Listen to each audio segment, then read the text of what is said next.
Good evening, everyone. Thank you for joining me here tonight on Soul School.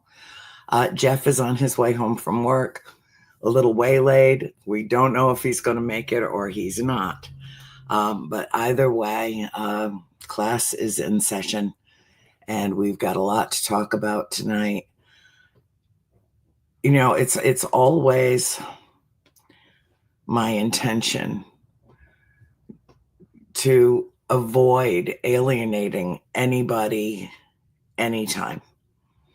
And yet I feel that I've gotten to the I don't care. Hi, Nikki. I've gotten to the I don't care stage. I am actually. I am very cool and breezy, and yes, and tonight I have my amethyst. My amethyst. Thank you, sweetheart. It's so good of you to join me tonight. So I was doing an interview last week. It was very interesting, and it gave me pause. Any movement that you see is probably a dog. And because usually when people ask me questions, I just blurt out an answer. I just spontaneously answer the question.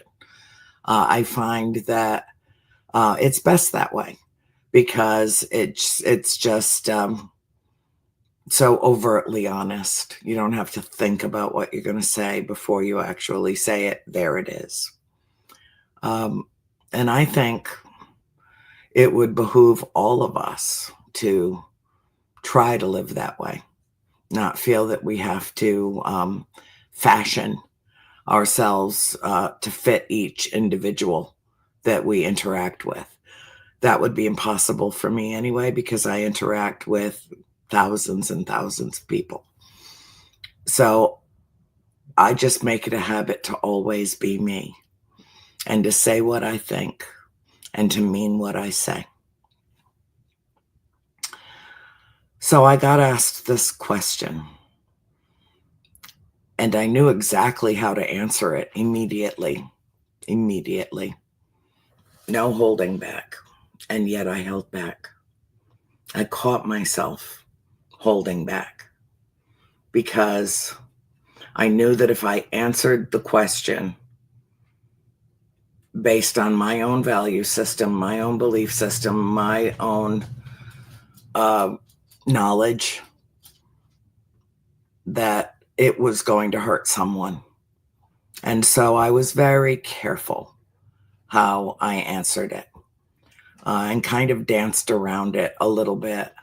But I was still honest. And my honest answer was, I don't understand. I don't think I'll ever understand. The question was, what is it about, I'm paraphrasing, what is it about the paranormal community that you find disturbing? That was roughly it in a nutshell. And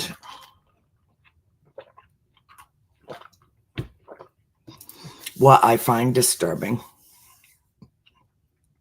is the spiritual and psychological and cultural and religious juxtaposition that exists in the field. You know, the paranormal field is not black and white. It's like Disney on mescaline. Every color and then every other color you could never imagine of people. And normally, when we get together in large groups, we all get along fine. You don't hear people fighting about stuff. Mostly you're finding them drinking together, dancing together, laughing together, singing together, embracing each other. That's what happens at paranormal conventions, conferences, where everyone is together and we focus completely on what we have in common, not what separates us. And that has changed over the time that I've been working in this field. That has changed dramatically. And it all has to do with one person. So anybody that doesn't want to hear about this tonight, there's lots on YouTube. Go find something else. But I will tell you this, it would be in your own best interest to hear me out. Because this show is about learning how to think for yourself, learning how to disseminate,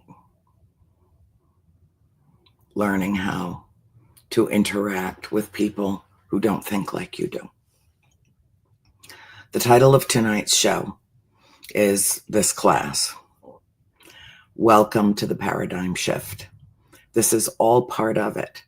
I can't sit here week in and week out and say everything happens for a reason and then have everything that's happening not be happening for a reason.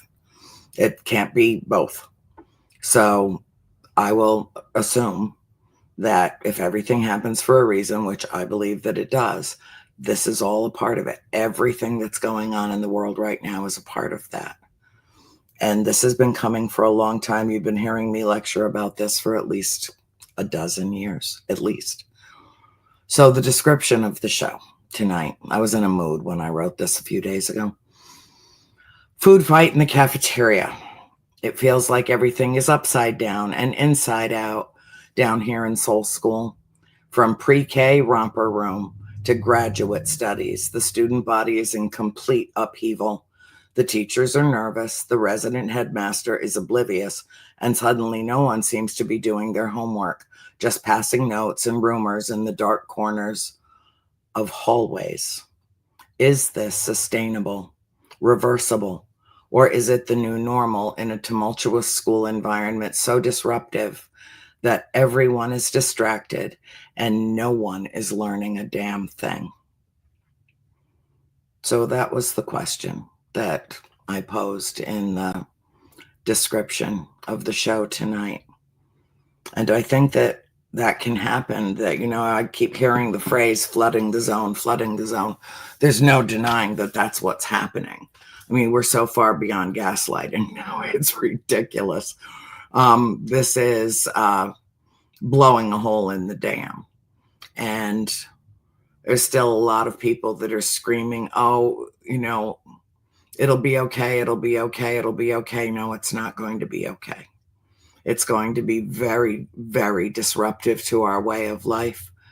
What's happening now, I mean, for better part of 2 weeks now, our stock market is crashing.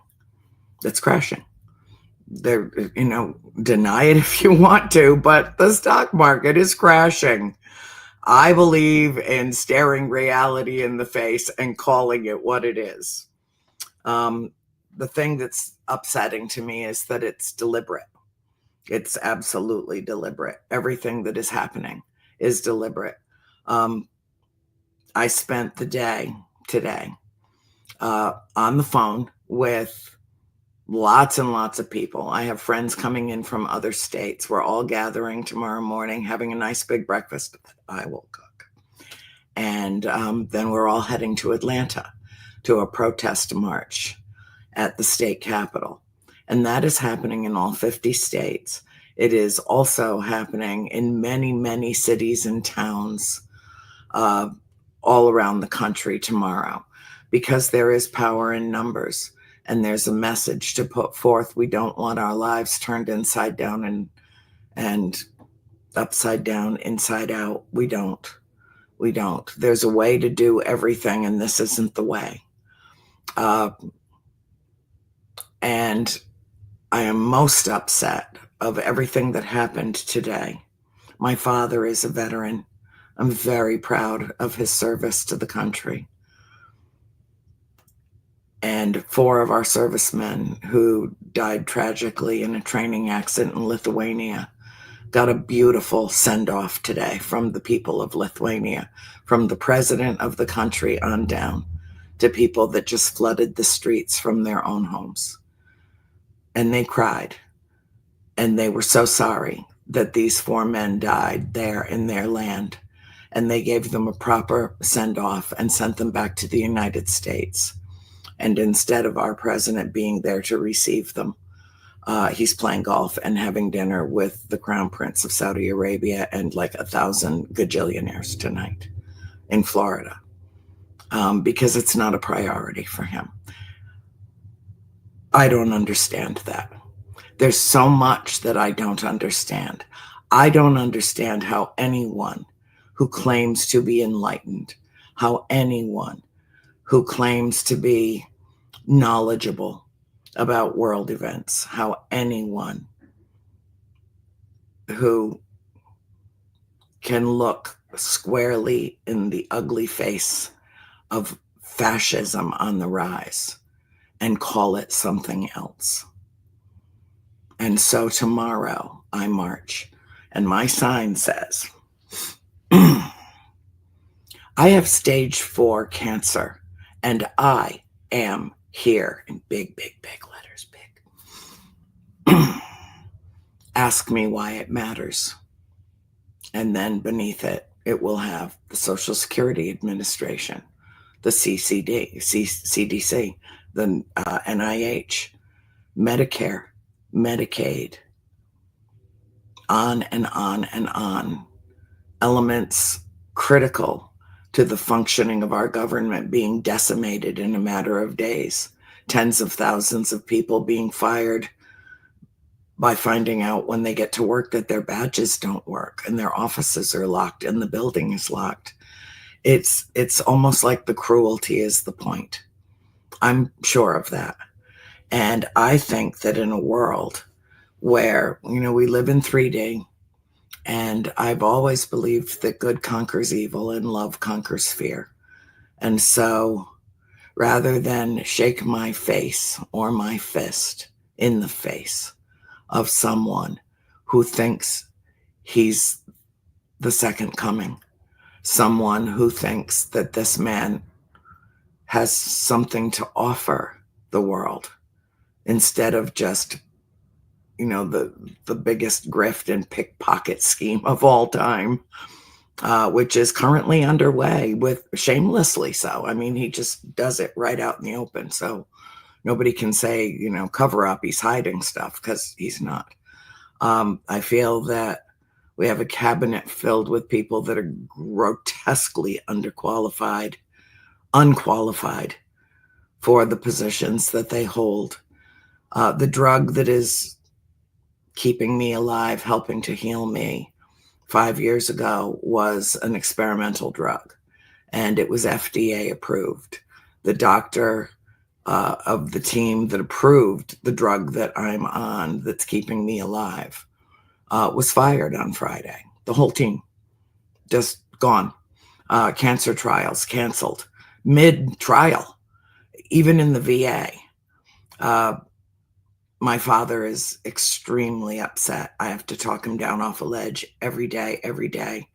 He went to the VA last week, and he needed special eye drops. He's got glaucoma, and the doctor called the prescription, and the VA in Orlando is like a city. I get lost every time I go there. He has to tell me where we are when I would take him for appointments and things when I lived there. And he went and had lunch, and then he went and had a cup of coffee in the atrium where the pharmacy is, and 2.5 hours passed. And Roger's not always known for being incredibly polite, but he was. And he walked up to the desk and he asked the pharmacist, was there a problem? Why was there such a delay? And him normally gets it within a few minutes.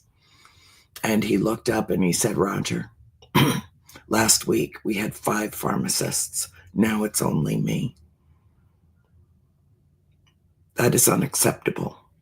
That is unacceptable. It simply should not be happening in this country.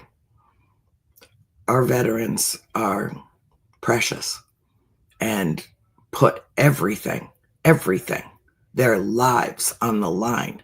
And people seem to forget that. I mean, they're only 1% of our population as a whole. And yet, our veterans were the greatest generation, continue to be the greatest, most prepared force in the world. And the Department of Defense is being decimated in the same way that every other department is either being canceled, having its doors shut down.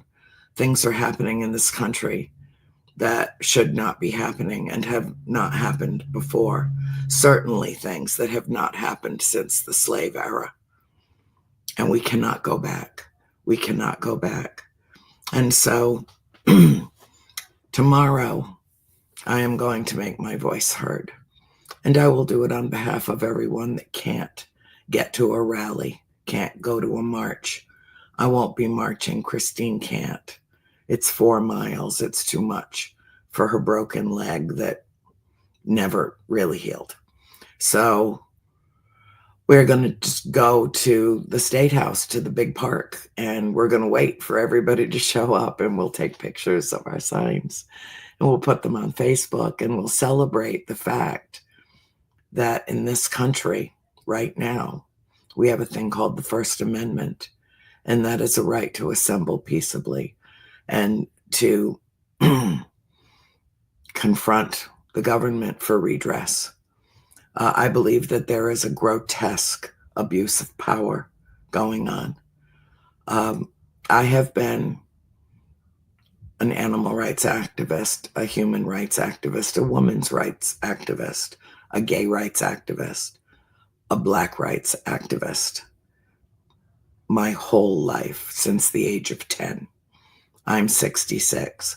I'm not going to stop now. And a couple of years ago, I started doing a lecture.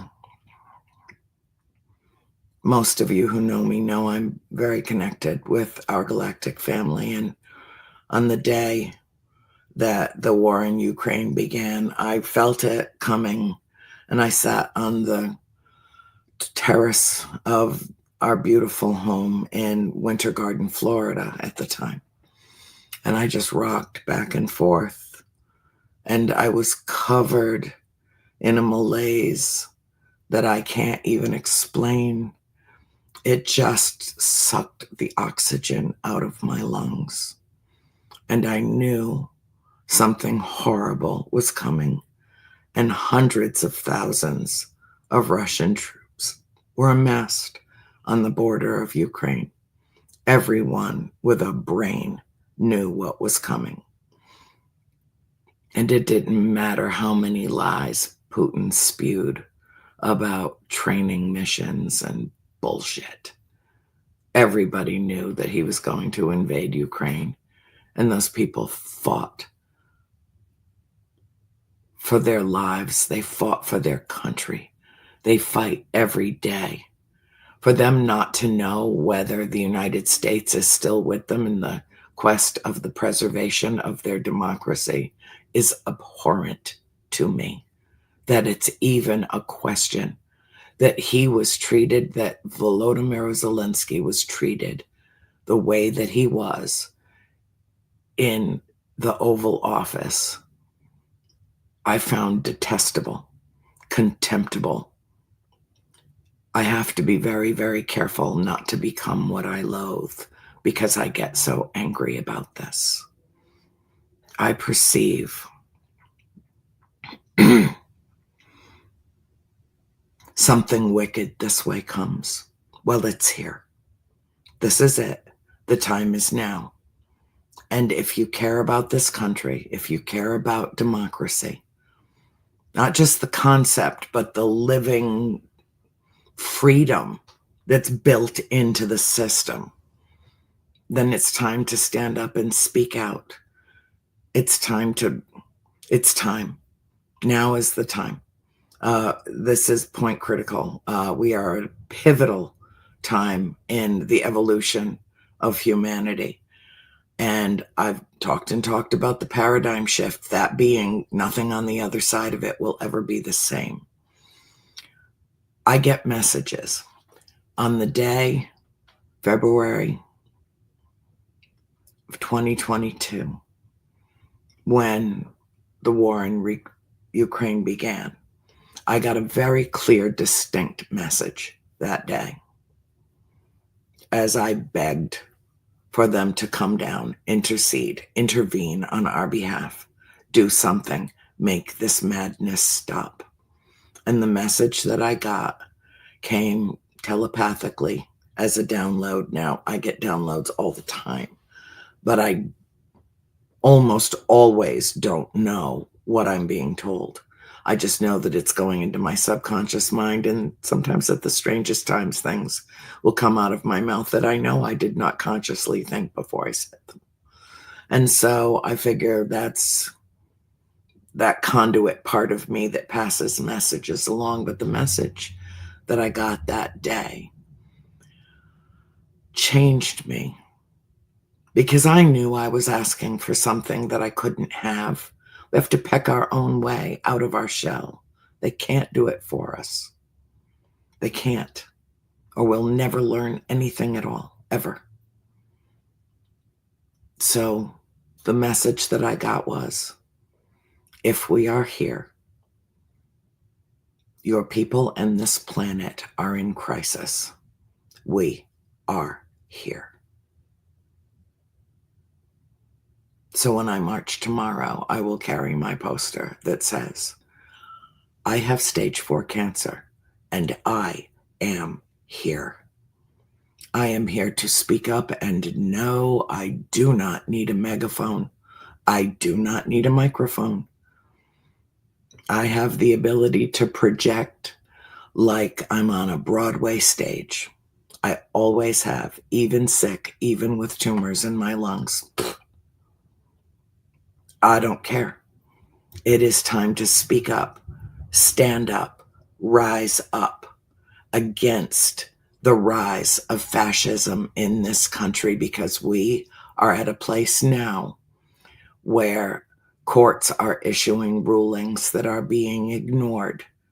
And when that happens, down come the walls, crumbling down to a democracy that won't see 250 years unless we be the divine intervention, unless we speak up and say, this will not stand.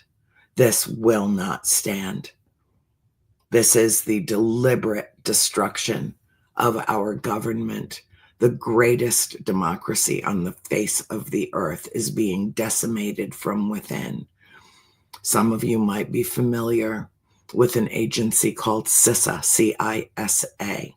You might also be familiar with a man named Christopher Kretz, who was the director of CISA during the first Trump administration. His job was not only to detect cyber incursions and keep our systems from going down, whether that be our water plants or our electricity grid, our electrical grid, kind of a big deal, hackers, to find them, to stop them, to make referrals to the Department of Defense, to make referrals to the Justice Department for prosecution when they could find out who they were. But also the oversight. That agency was responsible for the oversight of our election systems to make sure that they didn't get hacked for all 50 states and the District of Columbia and anywhere else people vote overseas. They were in charge of all of that. And in the last 2 weeks, that agency has been dismantled from within, and we have never, ever been more vulnerable to cyber criminals than we are right now. This wasn't a mistake. This was deliberate. The messages that I am getting are very, very serious messages. And I usually do not get bombarded like this. This has been going on for a couple of weeks now, I would say. So I thought that maybe I would share something with you. I wrote this to several of my very closest friends who get it, who understand, who know what's happening with me. And so I will share it with you. I think I'll tell you what is most important to know. It's relatively short, but it's very important. And I need to just be brave enough to put it out into the world and not care how anybody reacts or what they think to what I've written. But this is what I've been told, and I need to share it with you tonight. I found it. Thank you for your patience. You're so good. Talk about upsetting the apple cart, huh? We're having a what the fuck moment, and you know we are. Okay. Message. We are here at this pivotal time in history, in human history, for a very specific reason. I have been receiving nearly constant messages for weeks now. I will be healed. I will be cancer-free. That was a really important message to me. I'm working at it, believe me. It's coming along splendidly. Cut all my hair off as an act of defiance. I wasn't going to let cancer or chemo take it. I did it. Well, Great Clips did it, but I drove there. And then I paid. I'm also being told that the next 6 months will be tumultuous, and there will be an attempt to destabilize the world order. Now I heard this like 2 weeks ago before everything that happened in the last 48 hours actually did. There is an agreement, a secret agreement in place. Trump and Elon Musk will vigorously dismantle the entirety of the government, especially the court system. There will be a major natural disaster that will derail the momentum, but the plan will remain in place. Only a temporary setback. Ukraine factors in, and so does the EU, the European Union, and the United Nations. I don't know how. Don't ask me how any of them factor in. This is just what I was told. If we want to save our democracy, we must take action now. We must mobilize and not breathe in the toxic environment. We cannot allow ourselves to become what we loathe. Instead, we must approach it with compassion and forgiveness and love, remorse for the moment, or we will surely fail in our mission. As these messages bombard my mind, I'm getting depressed, yet simultaneously uplifted, because I'm being told we can do something to stop it, but it must first be identified, and that is the most frightening part. CISA is part of it too, the agency responsible for oversight of our elections and battling incursions into cybersecurity, has been fractured from within. It made the news for one day only, then the story disappeared, like so many immigrants. We are being left vulnerable, and it is deliberate. That's everything I've been told. I want you to know we do possess the power to stop it. They can't do it for us. We have to do it ourselves. We have to make a joyful noise. We have to rise up and say, I love my country. I love this democracy. I love the Constitution. More than 70% of the people in this country have never read it. Maybe glanced over it once in history class in middle school. But that was about it. And it's time for us to re-educate ourselves about the history, the real history of America. My niece was over tonight. I let her use my colorful Sharpies to make her poster. She was very cute. I started talking about Roger Williams. And she said, "Who's that?" And I said, "Did you go to school?" And she said, "Yes, Auntie, I did." I said, "How do you not know about Roger Williams?" And she said, "Well, I don't remember." I said, "Well, let me refresh you." So I kind of got going in soul school today before I actually got going. And I said, Roger Williams was the founder of the colony of Rhode Island, and which later became the state of Rhode Island. And she started talking about how when they were in grade school, their teachers had some of the kids dress up as pilgrims and some of the kids dress up as Indians and recreate things. And I said, okay, 99.5% of everything that you learned about the Pilgrims, Plymouth Rock, Massachusetts Bay Colony, Connecticut, Rhode Island, that section of the country, if you learned much of anything, is wrong. This is what actually happened. Roger Williams came to the Massachusetts Bay Colony trying to escape religious persecution in what we now know as United Kingdom, England. And when he got to the Massachusetts Bay Colony, he found that basically they had just transplanted themselves to another continent, but the basic mindset was in place, which was Puritanism.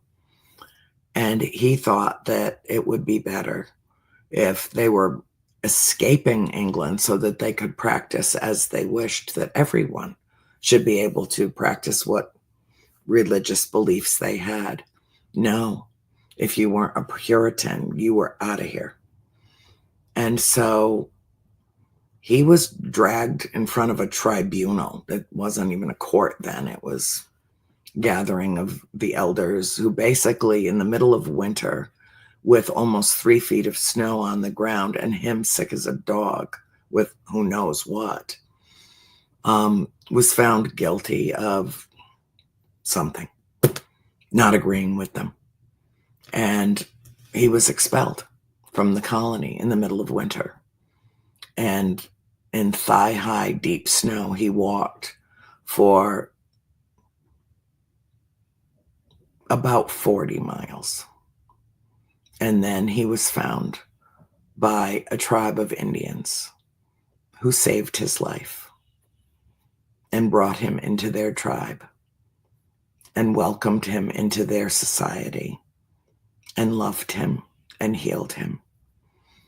And then he gave them like next to nothing for the land around Narragansett Bay so that he could found the colony of Rhode Island, which was based on 2 tenets: the separation of church and state and the freedom to worship as you believe. There are 1,532 churches in the state of Rhode Island, one for every religion, every practice that exists on the planet. It has more diversity, more, there's churches for the Hmong. Go look that up. Google that, M-O-N-G. They live with the Italians. The people that only still speak Italian that live on the west side. Yeah, it's amazing. That's real freedom. That's real freedom. And it does exist in this country in pockets. It does. There are so many things to protest tomorrow that I'm sure I won't even have a voice by the end of the day. But there's about 15 of us going. I have friends coming in from Florida. I have friends coming in from other parts of Georgia to join us in Atlanta tomorrow. And I hope that we, the people who dissent is patriotic. We, the people, make a joyful noise. That we, the people, make good trouble.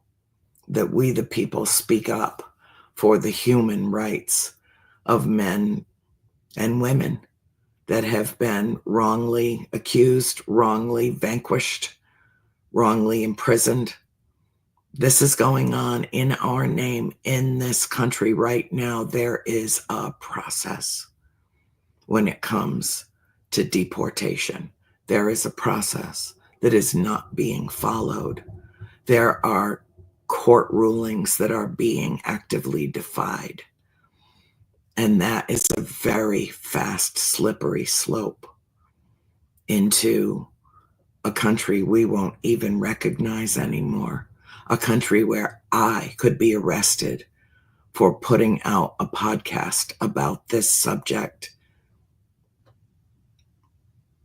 We need to wake up. This might as well. I mean, if we're in soul school, we are here for a reason. We need to learn our lessons.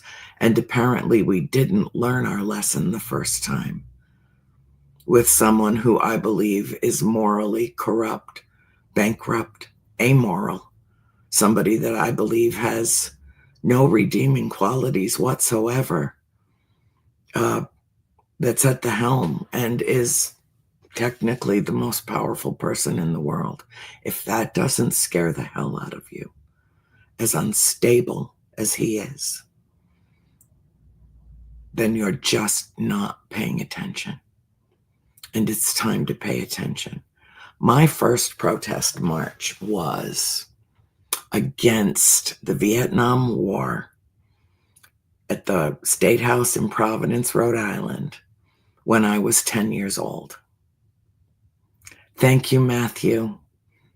We will. I'm not worried.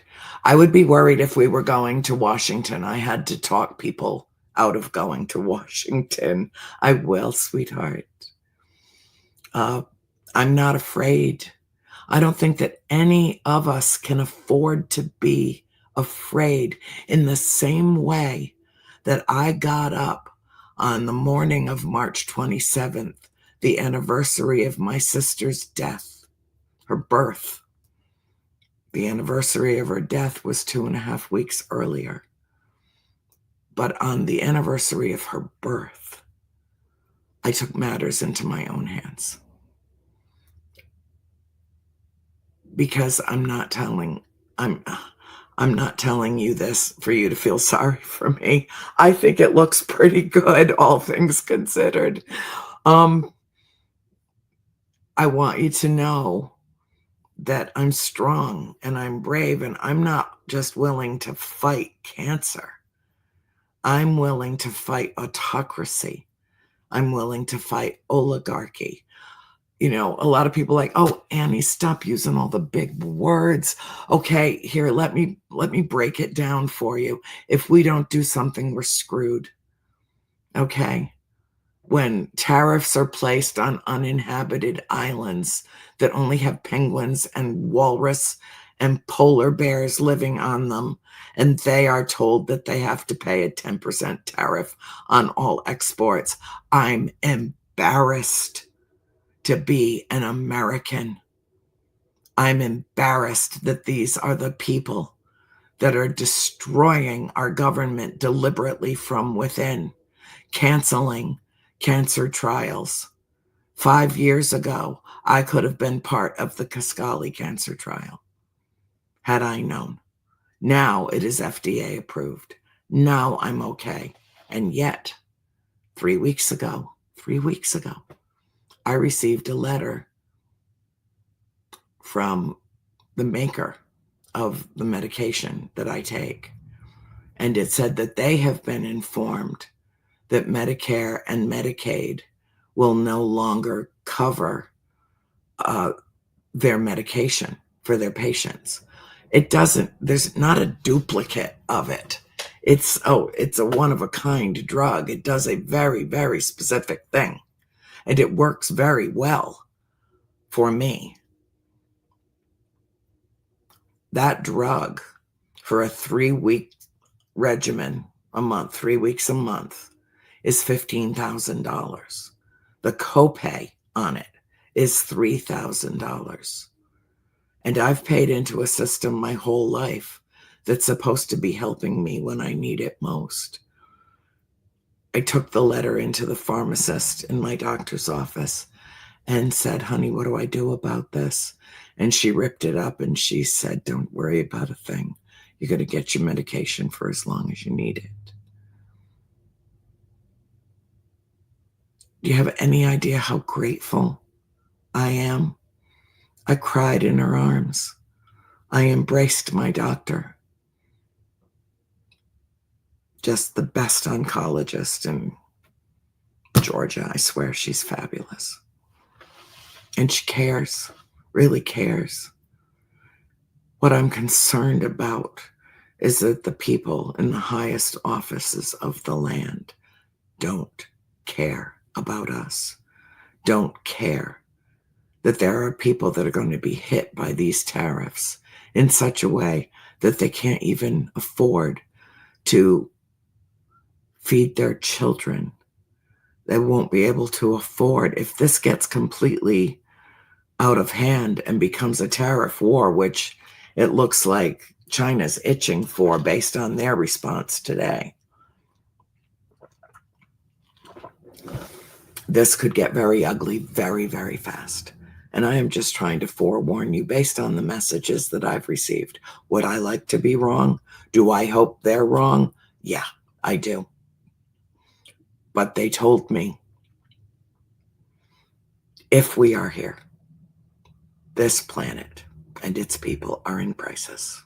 We are here. I'm part of that we. And maybe so are you. I'm connected. I have thousands of people that are praying for me and their prayers are being heard. I see lights in the sky. I see vessels. I have beautiful, beautiful dreams. I astral project. I leave 3D. I find it incredibly oppressive. I find it hard to live on this planet. I am so sad that for want of a little tiny tube of paste squeezed into the mouth of a starving baby in Sudan, people are dying right now because USAID, which was less than 1% of our annual national budget, has been disbanded, and products that were en route have been left on docks to rot while children died, while AIDS patients died, that we could have done something about. That program was founded by George W. Bush. I was not a big fan of his, but I thought that was the best thing that he ever did. Countless millions of lives were saved with the establishment of USAID. And it has been destroyed deliberately, and people are dying. And that is unacceptable to me. Are we the beacon on the hill, as Ronald Reagan proclaimed? Or are we living in a time of darkness? I think you know what my answer is that, and that is why I end every broadcast with the same message. I close your classroom down every Friday night with exactly the same message. Be the light you seek. Be the change you wish to see in this world. More people in this country, and you can double check me, you fact check the fuck out of me. Feel free. More people, more citizens of this country failed to vote in the 2024 election than voted for either candidate. That is a fact.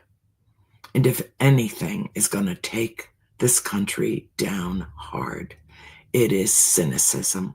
It is apathy. It is compliance. It is complacency. It is accepting lies as truth. That is reality.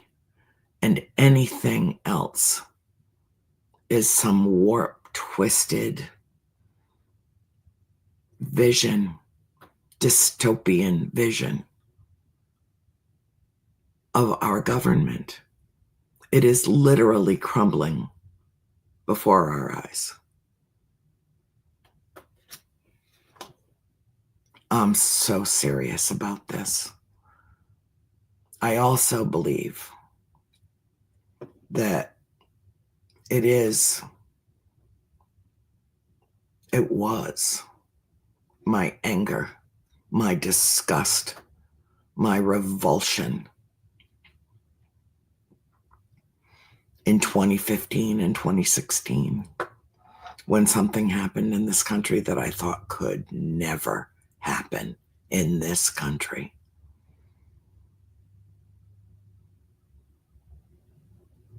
It changed me. It changed me. I didn't know. And I'd had reason in my life. And I'd had individuals pass through my life that deserved my contempt, deserved my loathing, deserved my hatred. And I didn't know that I had that in me. It had not ever surfaced before I saw someone who I was too familiar with already come slithering down an escalator and declare that all Mexicans were rapists and murderers to paid applause. People pulled off the streets and handed a $50 bill. That is a fact. It didn't have to get here. Laws were broken during the first administration. And the second impeachment was the opportunity to make sure that we never had to face this again as a country. And Mitch McConnell fell right on his face and to his knees and said, let the courts handle it. Well, we all saw how that worked out. We all saw what happened on January 6th. We all know that we are currently in an environment of turmoil that is tantamount to civil war. It's a war of words for the most part right now, a war of words, but it is a war nonetheless. Wars are declared with words. It doesn't have to be that way. We have the power to stop this from happening. Every country in the world was on the list of tariffs except Russia. Why is that? And don't tell me that lame-ass excuse of, well, Vladimir has already been sanctioned, so I can't hurt him more. There is something going on. It will reveal itself. It will be a revelation. It will be the wake-up call. I don't understand how many clarion calls. I don't understand how anyone who calls themselves a Christian and lives Christian values can be okay with what is happening, can be all right with that, can absolve him of every cruelty, of every sin, and treat him as though he is the second coming. I will tell you this right now. Never in my life have I used the word Antichrist until now. And I am afraid that the prophecies were true, and here we are. So tomorrow I will stand on the grass in front of the State House in the state of Georgia, and I will make my presence known. I will make my opinion known. I will make my well-crafted posters seen and read, and I will answer any question from anyone who dares to come up to me and say, oh, you have cancer, and it matters why. First, read the fucking sign. Then, let's sit like civilized human beings. Just because I'm okay right now with my medication and my doctor doesn't mean everyone is. And when we lose empathy, we lose our humanity. If I am unable to put myself in the shoes of a veteran who's halfway through an experimental drug trial that is working wonders for him, and it is yanked from him, that is beyond hopelessness. That is despair. That is a death sentence. And this will not stand. But I will. I rise. Rise with me. 'Tis the paradigm shift. Time to rise to the occasion. I love you all. I love you all. Be the light you seek. Good night. Class dismissed.